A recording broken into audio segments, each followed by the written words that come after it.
What's up, everybody? This is Fiddy. What's going on, guys? I'm Izzy. This is How We Talk. That's right. Today we have DJ Theo DJ in studio. Pleasure to be here. If you guys don't know, now you know. Thank you. Jacob, what's your last name, Jacob? My last name is Ophelis. Jacob Ophelis. Mm-hmm. Do most people know you by that, or just your closest friends? Mainly people I work with. Yeah. My day job. Yeah. But I've been doing the DJing thing for a long time. So 25 years. In the scene, 26 years. In general, 31 years. Yeah. Damn. Yeah. So I started when I was like 13, when I started just DJing in and around West Covina. And then Like house parties or whatever? Yeah. And then when I turned 18, when I graduated, I went to my first rave and kind of just fell in love with that. And Yeah. that's how that started. So yeah. When you say you went to your first rave, were you there as a DJ, or were you there? No. So when I first started DJing, it was mainly hip hop, freestyle, electro, Yeah. kind of the backyard party scene of San Gabriel Valley kind of stuff. All the crew parties and stuff. Yeah. And but while I was in high school, I started listening to house music and techno, and I really got into it. And we would buy a lot of the music and go down to Melrose and go to the record stores there, like Street Sounds or DMC or Beat Not Stop. Yeah. And one day, me and my friends, we were just like, well, let's just go to one, because we pick up all the flyers while we're record shopping. Yeah. We were like, well, let's go try one out. And that night, we decided to go to a party, and it ended up being in downtown LA at a place called La Casa. And it kind of just changed everything for me. It's like I saw what I wanted to do with my life in a certain way. Yeah.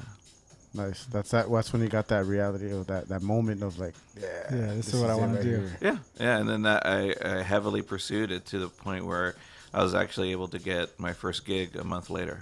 Yeah. Dang, nice. Yeah. I worked I just. Were you DJ Theo back then? Yeah. Where did you come up with that name? That nickname came up in high school when I was my senior year at West Covina High. We had a crew that were kind of DJs together. Yeah. And we all had different kind of nicknames, and mine was because of I have chubby cheeks, so they used to call me Theodore from the Chipmunks. So, and then the reason I spelled it THEE-O is because my last name is Ophelis, so it's Theo. Yeah. Nice. That's good. Creative. Now you just said you guys had like a little crew DJs, right? Yeah. Mm-hmm. You don't hear that. I mean, when I was at school back in 95, 98, we didn't have like DJ crews, I think we had like dance crews, break dancers, right? Yeah. We had break dancers, but not that. DJ so crews. It's like every decade there's like a different crew. And it seems like, well, maybe around your time, was it DJ? Was it like DJ? There was okay. So I tell people, the reason I became a DJ is because I couldn't break dance. So the breakdance system was around. It was definitely around. But I in junior high, I went to Willowwood, and I was really good at beatboxing. Yeah. And there's kids who used to rap during recess and lunch, and I'd beatbox during for them, and that's how it kind of got started. And I've always been fascinated with DJing, and so when I was 13, I was in junior high. My mom and my aunt picked up 2 turntables and a mixer for me from Radio Shack. Nice. And at 13, huh? Yeah, and that's when I started, and pretty much haven't looked back since. Yeah. It's kind of crazy to think that I was telling myself the other day when I was last week when I was in Maui, that I was DJing on the beach last Sunday, and it was beautiful. It was sunset, and I wrote on my Facebook that if you would have told me when I was 13, when I first got turntables, that one day I'd be DJing on the beach in Maui during sunset, I would have never believed you. Yeah. It's like, So it's the music and the DJing has definitely provided me a lot of experiences, a lot of friends, and even my wife. So. Yeah. Over. Mm-hmm. So you met her in that scene? Yeah. Well, okay, so the second wife. Yeah, okay. The first wife I actually met at West Covina High, and high school sweethearts. We were really young, and after high school, we ended up getting married. And we were still really young, and I was trying to, still be a DJ, and Yeah. and right before we got married, she was super supportive, Yeah. and she would go with me to my gigs, and it became and then as soon as we got married, something switched, and unfortunately, it started becoming, well, when are you gonna grow up? When are you gonna stop doing these things? Yeah. Even though I was working a day job, and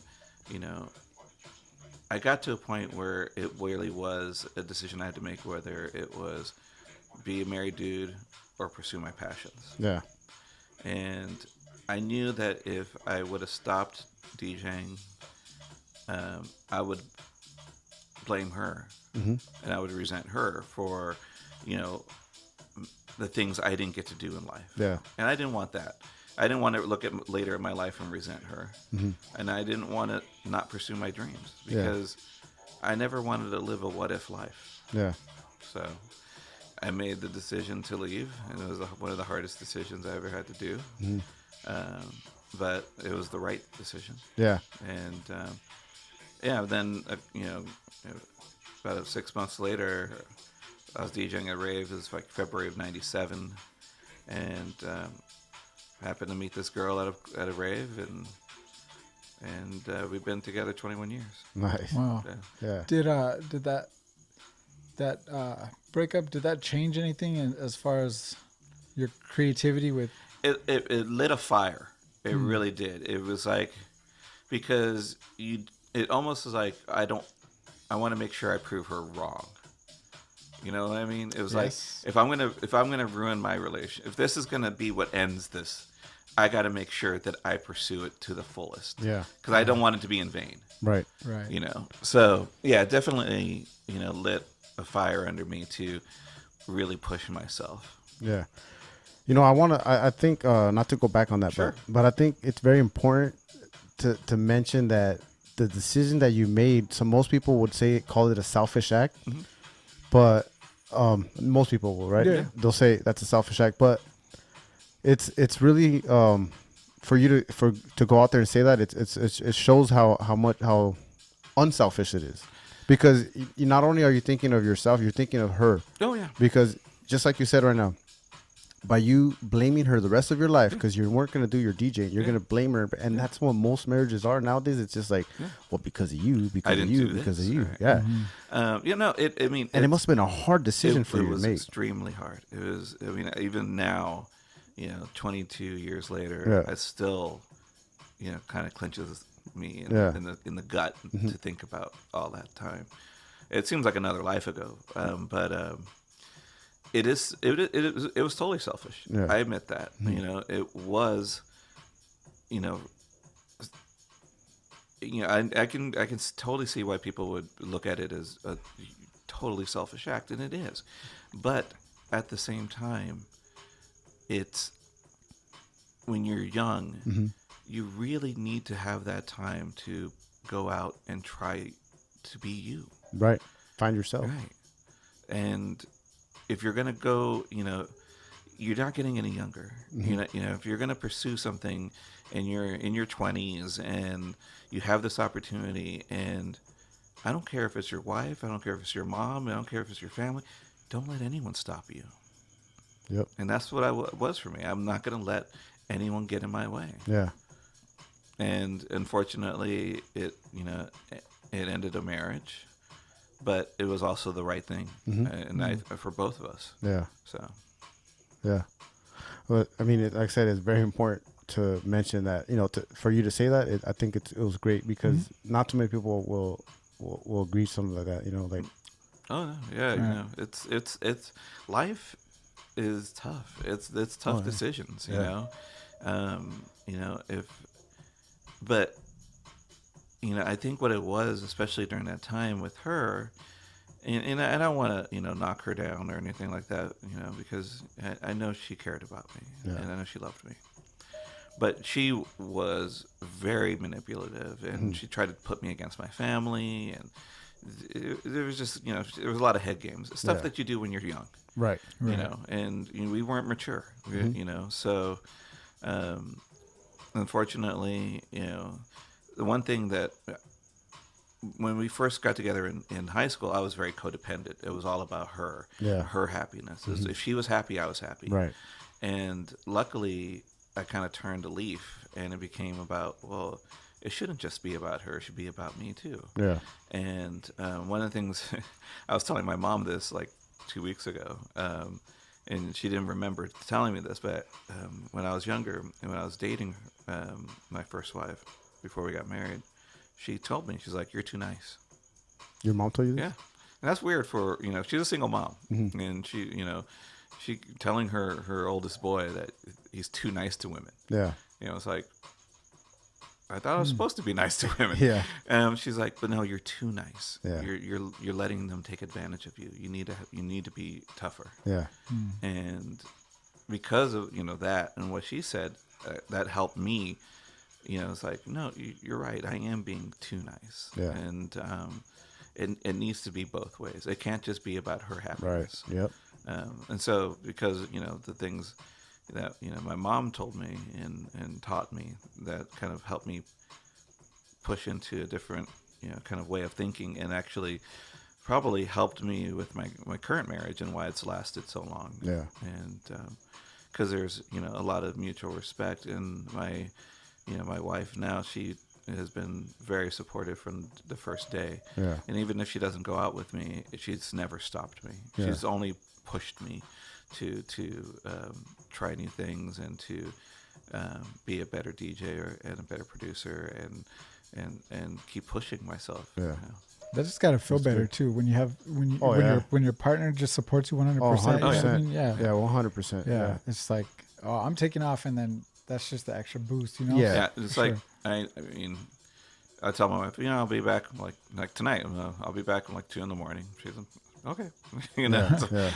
it's just she knows it, and I think it's because also we were talking. Her and I were talking about this the other day because we have a friend who's in just starting a relationship, and Yeah. our first date, we met at a party. We we exchanged numbers, and the next night we decided to go out, and I took her out to Jerry's Deli in Hollywood. And our first date, I sat her down, and I was honest, and I said, "This is what I do. Yeah. This is who I am. I would love for you to be a part of this, but it's not for everyone. I'm not going to be the let's go to the movies and dinner kind of guy. I'm not going to be that. Yeah. I'm going to go and DJ. This is what I do. And if you're down for that, great. And if you're not, well, this has been a lovely first and last date." Yeah. And what exactly like that. And That's she, good. Yeah, I was honest. Yeah. Yeah, And- straight up. Yeah, and she was down, and Yeah. she's still down. So Yeah. Yeah, that's pretty happy good, about man. that. Nice. Let's get back into this the DJing first. Sure. The house music, because you're known for the house music. That's what you're mostly known for. Well, mixing. Well, yeah. I mean, when I first started DJing in raves, there was really only house and techno back in the day, and then all these genres split from that. You had drum and bass and jungle and trance and hardcore and everything else. And for a long, I was known for a long time as a trance DJ because I kind of got into that. But I've always loved house, and that's kind of like, to me, house is your home. So right. you always go back to it. Back to your home. Yeah. And so, no, I've always been passionate about house music, and a lot more of what I'm doing now is, house music for at least the past 10, 15 years. Yeah. Uh-huh. Do you feel, well, you've been doing it for 10, 15 years, but do you feel that maybe now, well, I do, I've heard that the house music is starting to kind of do that full circle where it's starting to come around now? A lot more people are listening to house music right now. Yeah. Everything comes in cycles. Right. I think this EDM thing is, it is what it is, and that's great. And but I think, as it's kind of if you're over 30, you kind of just want to dance and chill and groove. Yeah. And house music is definitely more for that. Right. If you're in your 20s and your teens and you want to rage all night, that the EDM stuff, Do the dub drugs. stuff, Yeah. that too. Yeah. Is probably what more of your cup of tea. So I think house is defining, kind of an older dance generation, which is cool. Yeah. Yeah. You didn't do any like illegal raves? Oh, Oh, all underground? of them were illegal. In the Yeah. beginning. Yeah. Did you ever like lose your equipment or? No, luckily, okay. So the way it works, when you're DJing, I used to when I was younger and not going to raves and DJing, backyard parties, you take your own equipment and stuff Right. like that. But when you go to raves, usually the sound system's all there. Even if it's illegal, they'll just push it. Bring a sound system. All you're really doing is bringing your records and your headphones. So luckily, yeah, I've never been. I've had to talk to the cops many times at parties, usually because I'm the sober one. Yeah. And I come off as the most responsible. So I'm usually, if there's something going down with the cops and the cops show up, then I'm usually the one to kind of say, Yeah. hey, what's going on? What do we need to do? And I have police officers in my family, so I know how to deal with it. It's just just be cool, Yeah. and they're cool with you. So if you start snapping, they're gonna snap back. Right. So you just gotta be cool. And but yeah, most of the parties back in the day, a lot of them were break-ins. A lot of them were, get bolt cutters, open us up, and just throw a party in there and let's see what happens. Yeah. But that was the fun part of it. It was you never knew what was going to happen. Yeah, Yeah, that yeah. was definitely the fun part. The other fun part of it was, did you ever do? No, I never did the so rave thing. Yeah. the whole like, you get this note and you got to go to this liquor store and pick up something. The map points. To get to Oh, find yeah? your location of where it's It going used to to be. be scavenger hunt. Scavenger. Yeah. Yeah. That was the fun That's part pretty also. cool. That was the fun part. Yeah, You I know? remember my first party that I went to. I bought a ticket in Hollywood, and they gave me a little piece of paper, and then we were trying to figure out what do we do now. Yeah. And I talked to the security guy, and he was like, "Well, just go east." Okay, what does that mean? Yeah. Well, east is a lot. Yeah. So we finally figured it out. We ended up at the pantry in downtown, and then across the street there was this limo. And you knock on the window of the limo, and the window rolls down. They hand you another piece of paper, and it tells you the directions to the party. Yeah. And so the party was right down the street from where the pantry was. But yeah, it was always an adventure, just getting to the party. Yeah, And yeah. so that part was fun too. Yeah. It was like, well, you have to do these steps in order to find out where Yeah. the party Right. is. I can only imagine how you would feel after getting through all those steps and finally finding the event, and you're just like, I don't even care if it Yeah. sucks, but we're gonna have a good Yeah. time. Exactly. Which most probably was a good time. This is all hearsay, by the way. I Yeah. never. It's just stuff you heard. Right. I was way too young. Oh man, that was way too on point though. I know. It sounded like you were there. Yeah. So, tell us a little bit about your experiences at the West Covina High School. How's that? Oh, home of the Bulldogs. Yeah, we had Rudy Guzman on not so long ago, and he Yes. talked a lot about his experiences at West Covina High School. West Covina High School, and I loved going there. One of the things I loved about West Covina High School was the fact that it was a pretty diverse place. Yeah, There wasn't a lot of anything. It was Hispanics, blacks, whites, Asians, but there was nothing predominant. yeah, And so there was like, and for me, it was great because I was, DJing at the time, and musically, it was awesome because I wasn't a part of any clique. I kind of just like went around and was part of all the cliques. Yeah. Just had a wide social circle. So I had friends who were, I had black friends who were into hip hop. Mm-hmm. So I really got into hip hop, and gangster rap and Public Enemy and Big Daddy Kane and all that stuff. So I was really into that. And then I had friends who were into goth music. yeah, So I got into Joy Division and The Cure and Sisters of Mercy. And so for me, musically, it was great because I had this wide circle of friends that influenced me Right. into, and shaped my musical taste into what they are today. yeah, So that part of West Covina High School is awesome because that diversity allowed me to actually open my ears to a lot of different things. yeah, and I was in show choir for most of my high school life, starting at Edgewood when I was a freshman, which was the last year of what was the Trojan-Airs, and then it became the Wescovaires the next year when the schools combined. And Mr. K, I know Rudy has talked about Mr. Kinsler, who passed away in 2011. Yeah. Mr. K was like a second father for all of us. And I shared more fun times and memories with that man than I probably should have. Yeah. He also was the DJ for all of the school dances. Oh, really? Yeah. Oh, wow. So I used to, he knew I was DJing, so I would work with him. And I remember my freshman year, we would go back to Willowwood and go back to the high school, Yeah. or the junior high, and do their school dances. Yeah. And unfortunately, a really popular song at that time was Two Live Cruise. We Want Some Pussy. Yeah. Everybody wanted to hear that song, but we can't play that at the school dance. Everybody wanted that pussy. Yeah, exactly. Yeah. So I came up with an edit. Okay. And I was able to actually edit out the bad words in that song. Yeah. And I remember we played it at the junior high. And I was thinking, oh, this is great. We get to play this song, but it's edited, so no one's... Didn't matter. They're always screaming pussy during the... Yeah. So I was like... it didn't really matter if I edited it or not, because they're going to just scream out the profanities no matter what. Yeah. So, but, Mr. K did all of the school dances. I did them all with him.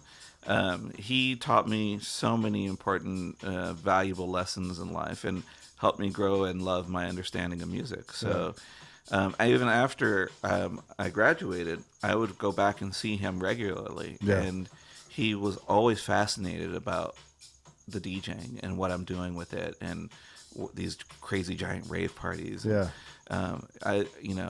I think he was very proud of what I became. Mm-hmm. I did get to see him in hospice right before he passed, and got to thank him.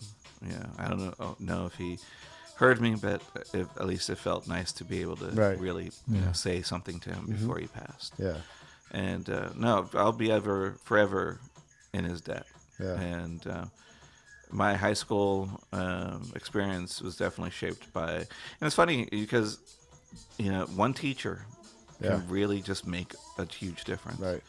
And he was one of those teachers. Yeah. Wow. Yeah, it's a very important. I mean, Rudy said the exact same thing that you said. Yeah. I mean, Yeah. one teacher just made that big of a difference in his life. Yeah. That's cool to see too. That happens. Yeah. And it's not just Rudy came from he's younger than me, and there's people that are a lot older than me, because he was at West Covina in Edgewood Hive since the late 60s. Wow. Yeah. And he started in his 20s. He was like, when he first started teaching, he was maybe like 3 or 4 years older than the seniors. Damn. Yeah. Dang. So that was like a real passion. Yeah. Yes. When you're really passionate about something, you care for everything that's involved in it. He doesn't. To me, he doesn't get the props that he deserves, and I'm sure Rudy has said this too, because he really did create what show choirs are. Like if you watch Glee, that's because of Mr. K. Oh yeah. Yeah, he created what modern show choirs are. Yeah. And there's nothing. Everybody that I went to high school with that was in Wescovaires that was a part of that, we're still a family because of him. Really. Yeah. That I think Rudy mentioned that too, huh? About like people from past classes still go and see went to see that's him right. and stuff He like did, that. Oh yeah. Yeah. I mean, I'm still in I contact. think once a year you guys get together, right? Yeah, so Rudy sets up a Christmas dinner. Okay. And, it was really cool when Mr. K was still alive. But since then, his brother, who's a big part of his, we call him Uncle Fred. Yeah. And Mrs. Link, who was a counselor during that time, who was always by Mr. K's side, we still all get together, every Christmas. Yeah. And, talk about Mr. K mainly. Yeah. Yeah. That's nice. That's definitely cool. Yeah, that's cool. When you said 13, you got your mom and your aunt bought you equipment. Yep. When did you get your first like professional equipment? was 18. I was working for Molina Healthcare as a marketer, and I remember we would sign up people to join who were on Medi-Cal to join Molina Healthcare. And as a marketer, you got a bonus for every person who signed up. And I remember I went out to Barstow during a weekend and just signed up a bunch of people. And I ended up getting a really nice commission check from that. And I went over to a spot in Alhambra or Monterey Park and bought my first 1200s. And that's when I was like, okay, now we're serious. Yeah. Because you spend $400 on a turntable, you're like, especially I was 18. That's like a lot of money. Yes, I was like, whoa. Oh yeah. So, but yeah, that's when I was like, got my first real equipment.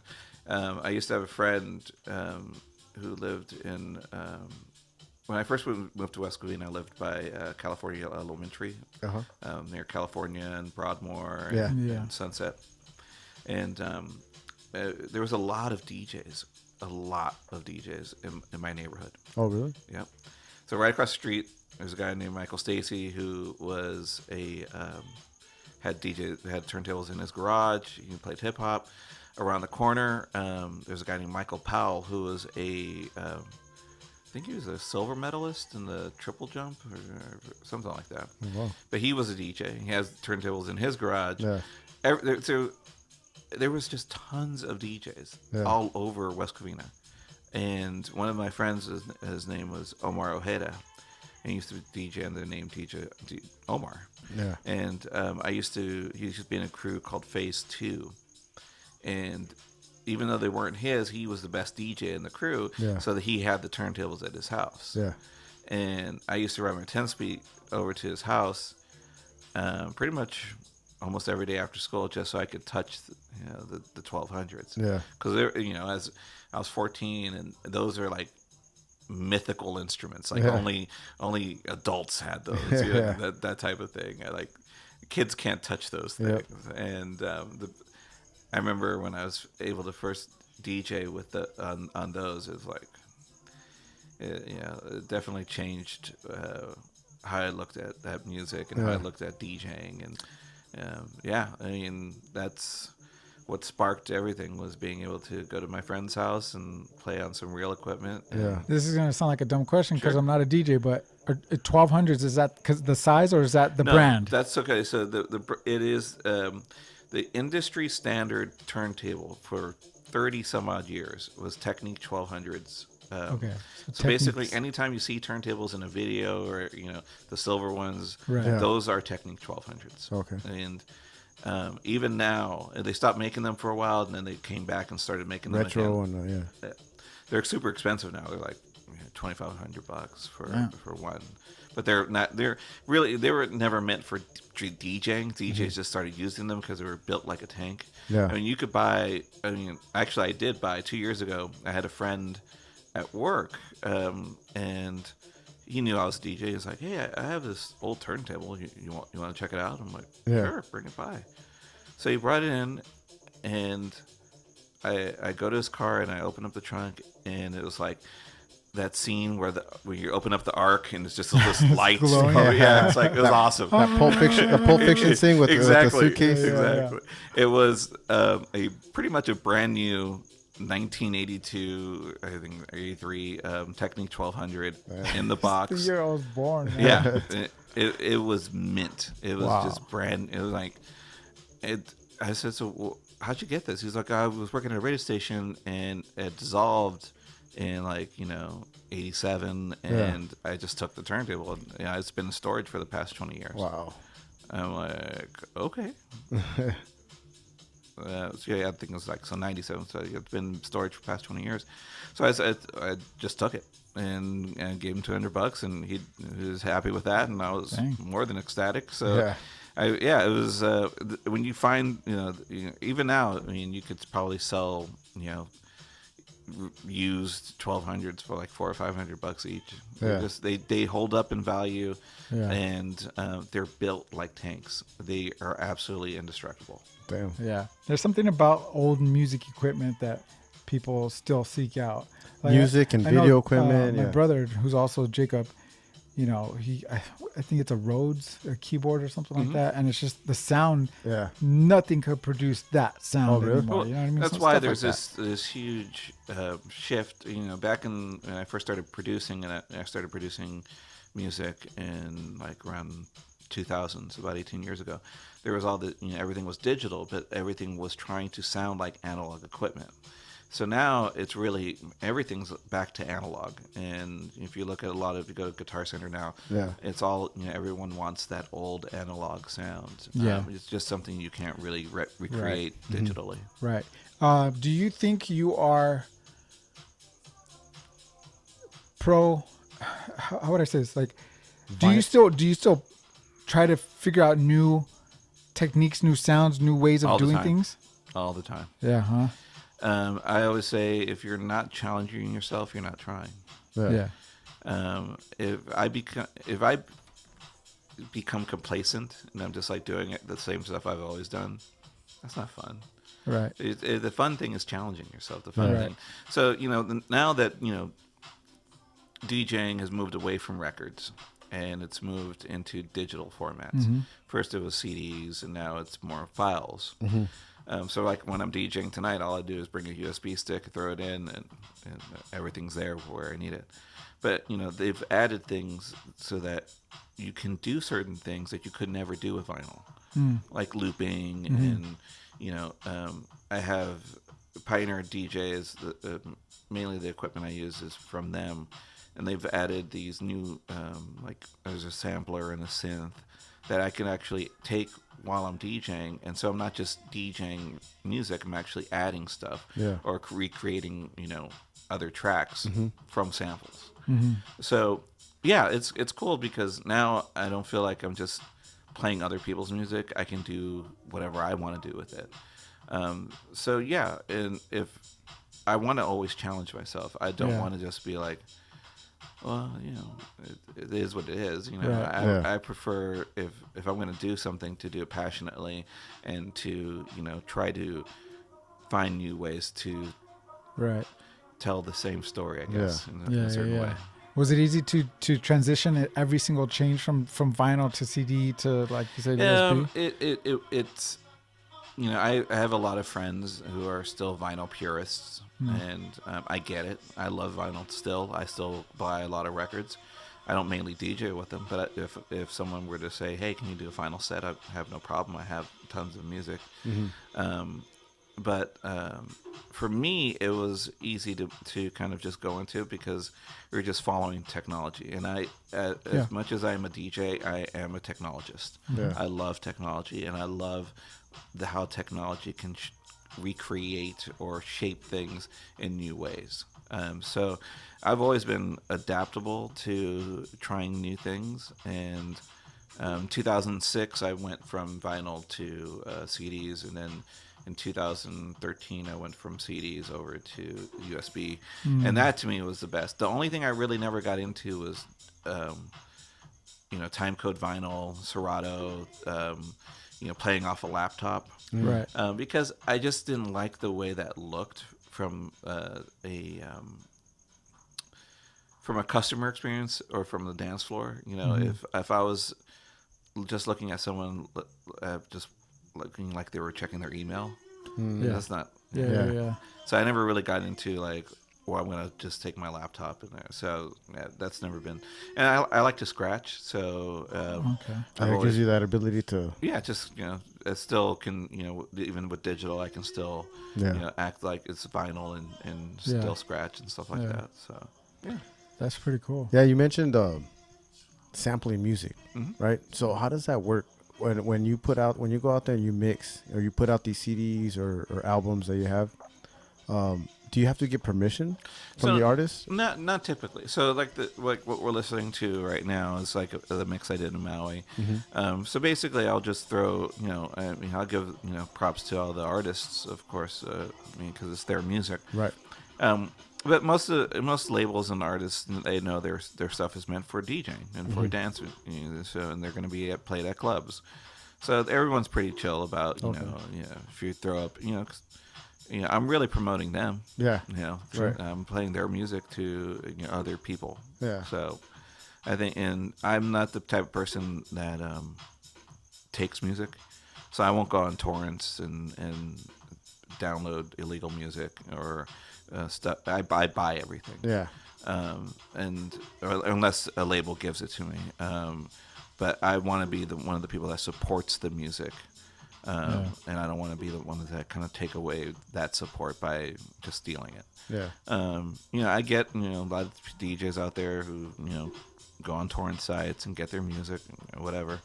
I'm not into that. I think you should support the people who are producing the music. And I'm sorry, but $1.50, 99 cents, whatever it costs, right, is nothing compared to the effort that they put in to make that music. Right. So. Right.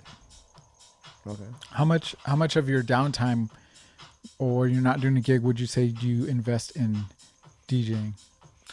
Quite a bit. I mean, so I do work. I'm a director of IT for a medical group, and that's my day job. So that does take up a lot of my time, dealing with IT stuff. Yeah. But that's something, like I said, I'm a technologist. I love kind of making things work, figuring things out. So when I'm not doing that and I'm not gigging, I spend a lot of time in the studio, whether it's either just in front of my laptop, or I have a full studio in the back of in a room built behind my garage, where I have tons of old gear and just my DJ setup and all my new gear too. So I spend a lot of time, and then if I don't spend a lot of time in there, my wife will tell me you should go spend some time in there. So that's the nice cool. part. Yeah, because she likes a lot of TV shows. And there's some of them like, I really don't want to watch American Horror Story. Yeah. So so that kind of forces me into the studio too, because I enjoy your TV. I'm gonna go work on American music. Horror Story's on. All right. Yeah. See you later. Let me go whip up something right here. Exactly. Yeah. So you've obviously done hundreds and hundreds of gigs and hundreds of raves and EDM. Yes. I think you said you did an EDM, right? Back. No, EDC. Oh, EDC. Yeah. Why did I say EDM? EDC. I did EDC this year. This year. Yeah, all right. I did in 2016. But I think I did the very first EDC in 1996 too. Yeah. So I know you're mostly into the DJing and doing all this stuff, and your attention is right here. But do you ever get to see any crazy activity, any crazy stuff? You have any crazy horror stories?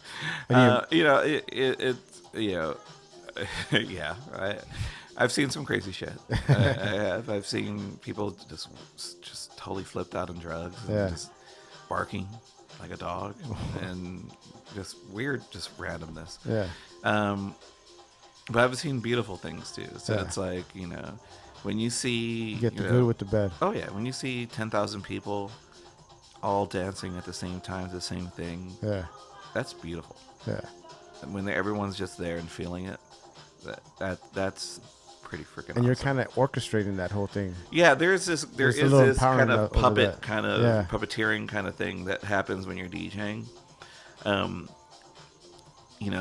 unfortunately, what ends up happening is that the DJ is placed on a pedestal, which I get it, but really, to me, it's a symbiotic relationship. Because if you weren't there dancing, then what am I doing? Right. So to me, we are in this together. Yeah. And when everything is vibing right and the crowd is feeling you and you're feeding off each other, their energy is kind of feeding you, and what you're giving that back and forth. Whew, that's the best thing. That's the drug. That's your high. That's the high. Yeah. Yeah. And that's they talk about chasing the dragon, like when you're a drug addict, like all you do is trying to get that back to that first high, right? So you do more and more drugs in order to get there. DJing is it's an addiction. It is. It's definitely. I'm always going after that feeling. Yeah. That where it's like I'm getting that energy back, and that's when I get that I'm all good. Yeah. It's funny because you were saying how and I'll be honest, I was tired today. I had a long day. When you first saw me, you was like, "Oh, you look exhausted." And I know I have to go DJ after this. Yeah. And so that's crazy. Yeah. But the thing is, I could be just dead tired, and as soon as I get behind the turntables, I'm good. Yeah. I call it my natural habitat. I'm good. Yeah. It's like a flip a switch. Yep. It's like I'm home. Yeah. It's all good.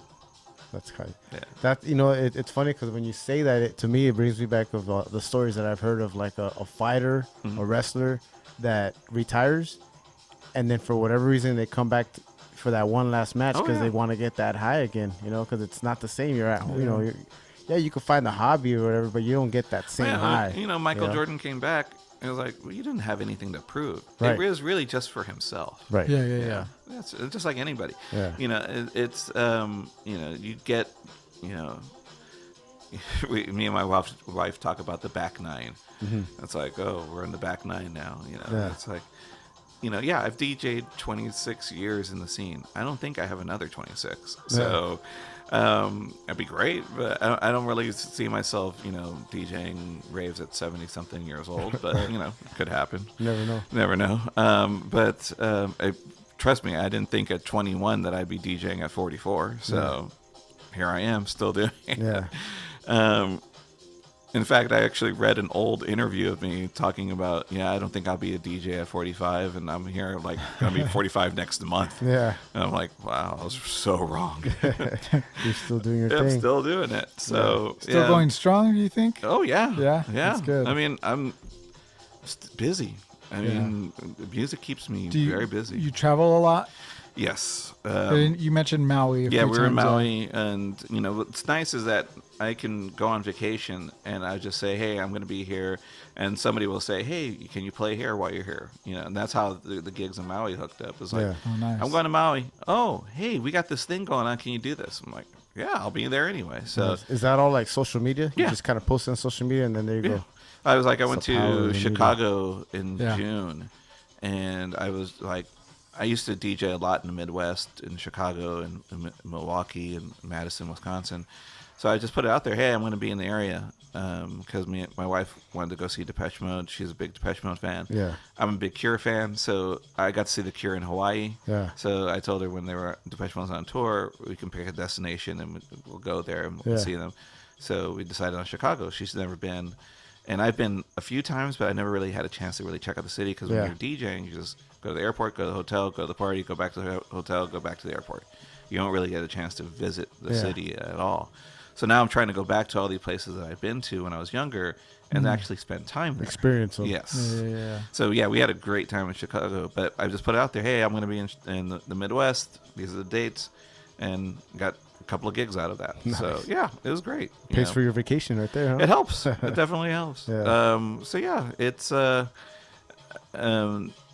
it's funny because when I was younger, of course, you're trying to become this big DJ. Yeah. And now I'm 44 and I don't care what it is anymore. I just want to still enjoy it. Yeah. I don't care if I'm getting, paid a lot of money or a little bit of money, as long as I'm enjoying myself. Yeah. That's the most important thing now, because my time to me is the most valuable thing. Right. So if it's fun and I'm having a good time and it's giving something back to me, I'm all for it. Yeah. But if it starts becoming, well, why am I doing this? This is such a pain in the ass. Yeah. Then I'll stop. Yeah. Yeah. But it hasn't turned into that yet. No. Yeah. Thankfully. That's like this right here. Our podcast, we've only been doing this 4 months, maybe if that, right? But I've always told him, I'm like, as long as I'm still having fun, I'm gonna keep doing this. Exactly. I mean, there's no money coming in or anything like that, and we're not expecting it. And it'd be nice, but we're not expecting it. As long as we're having fun. Yeah. Right. And that's the most definitely. important thing. Yeah. If it starts becoming where you're just like, you're dreading it, and then it's like, Why do it? Why put yourself through all that misery? and that's actually what happened to me when I started living off the music. Oh, really? So in 2000, I was working at Earthlink and in Pasadena, and I was living in Pasadena, and I decided to leave my job, and because I was making a lot of money DJing, Yeah. and I didn't really need the day job, and I could actually pursue just DJing. Yeah. And for 4 years, I lived off just DJing, just the music. It was great. It was hard. It was because it's, as an artist, you're either got a lot of gigs or you don't have any. So you have to, do the whole feast or famine thing and Right. plan things out accordingly. But the one thing that I didn't like about living off the music was that I found that I was compromising myself in order to get paid. And that meant to me that this was now work. Mm-hmm. Yeah. And that it took the fun away from it. Yeah. When you have to do things just so you get paid, that's not art. No. That's commerce. Yeah. So it was turning what I loved into a job. Yeah. And I found when I went back to work and I didn't need it as my sole income, it became fun again. And so it's weird how that works. It is, because I thought, oh, I get to live off the music. That'd be great. I get to be this DJ and just live off gigs. But it turned out to be exactly what I didn't want it to be. Yeah. And I ended up doing things I didn't want to do just so I could pay my bills. Yeah. So as soon as I went back to work and started, not needing the money from gigs, the gigs became fun again. Yeah. Because I could say no. And the power, even though I have a hard time doing this, because I like to say, I'm one of those people who's like, hey, we're doing this thing. Okay, I'm there. I'll throw my hat into anything. Right. Yeah, let's do it. Let's I'm do it. game. But the ability and the power to say no is a wonderful thing. Yeah. To say, no, I'm not going to do that. Yeah. I'm going to stay at home instead. Yeah. Or not do it. I'm just not going to do it. Yeah. And that's a very powerful thing. Oh, yeah. Because that means you're in control of what you're doing. Yeah. Instead of other people, kind of pushing you to do something because you need to get paid. Yeah. Right. Coming up as a young DJ, and in the DJ world, who do you, or did you look up to any other? Oh, definitely. Yeah. My musical influencer is very vast. I'm a huge Prince fan. I love The Cure. I love Joy Division. When we were in Maui last week, we saw New Order while we were out there performing. That was awesome. Nice. But when I first started DJing and going to raves, the first two names that really stuck out to me were DJ Dan and Ron DeCore. They were like the two main guys in LA, along with Doc Martin and a couple other people. Yeah. But Ron and Dan have ended up becoming really good friends of mine. Oh, right. And once you become, once you're part of the scene and you're dedicated, and the other DJs become family. Yeah. Because we all have this shared experience. Right.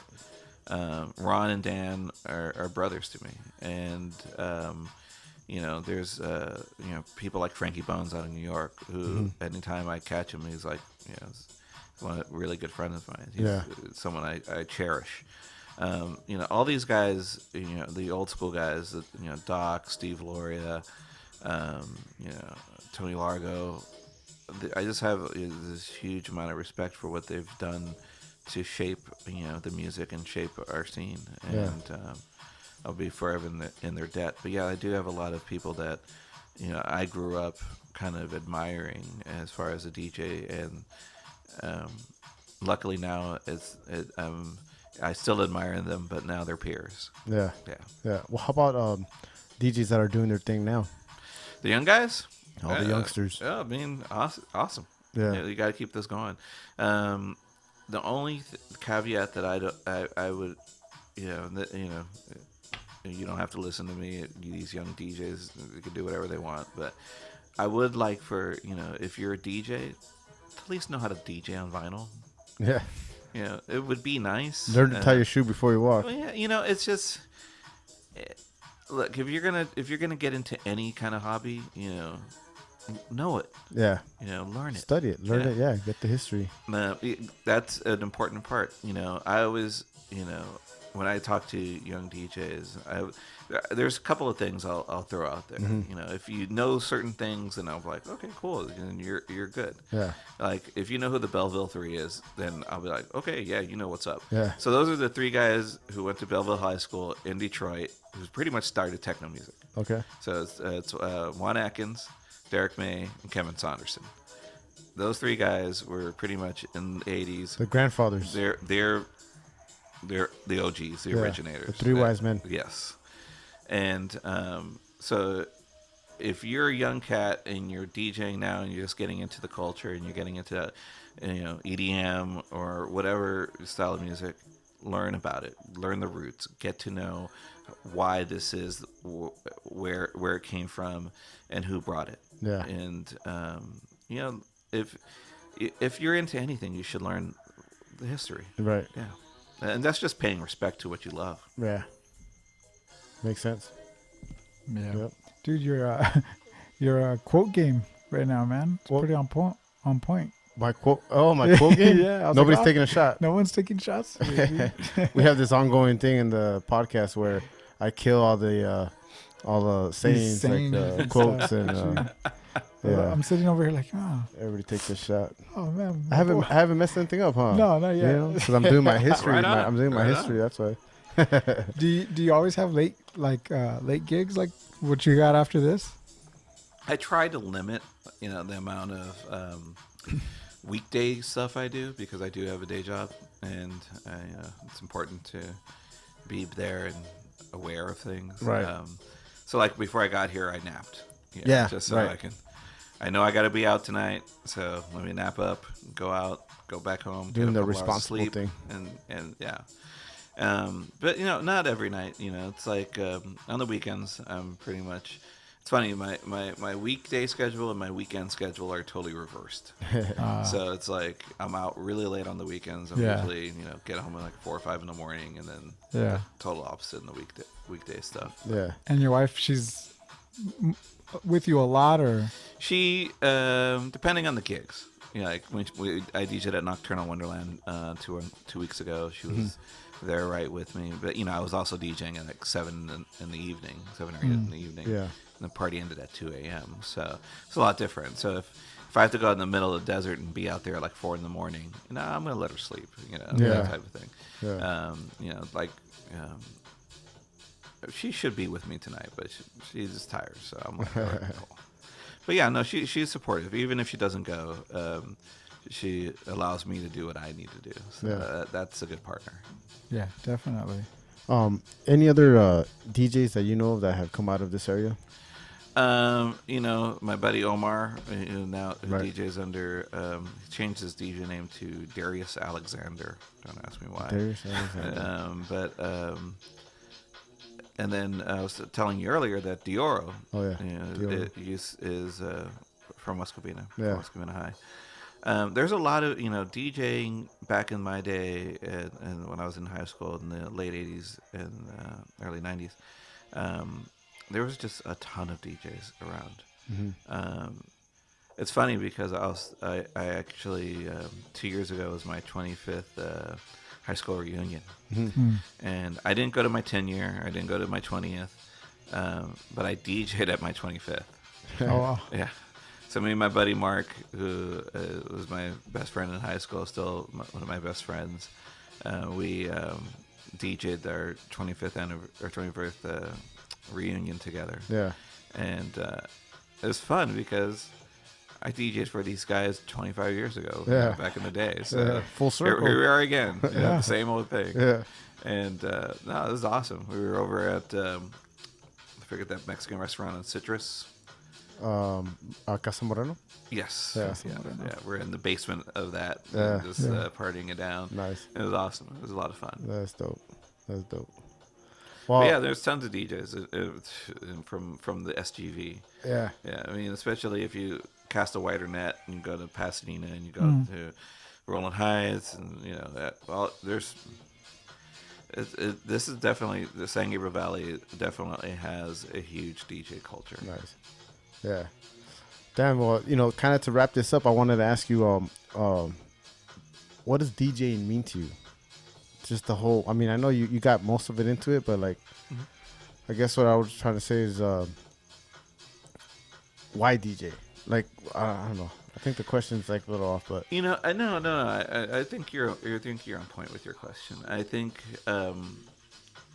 for me, it was the ability to tell a story with music. Now, when I first started DJing, you just got to learn the basics, beat matching, making sure people can keep dancing. That's the point of DJing, is that the music never stops. You just keep going. But then when I was 18 and I started talking to older DJs, and I would ask them, so what's the most important thing about DJing? And I talked to this guy, Tony Largo, and he was a DJ at Mars FM, and he was an old school DJ. And he told me the most important thing about DJing is programming. And as an 18-year-old, I didn't know what that meant. And I was like, okay. And then as I got more and more into it, I understood what he was talking about. It's not just about making people dance. It's really about telling a story. So I had this philosophy of this upside down U, where you start one place, you peak, and you come down a certain place.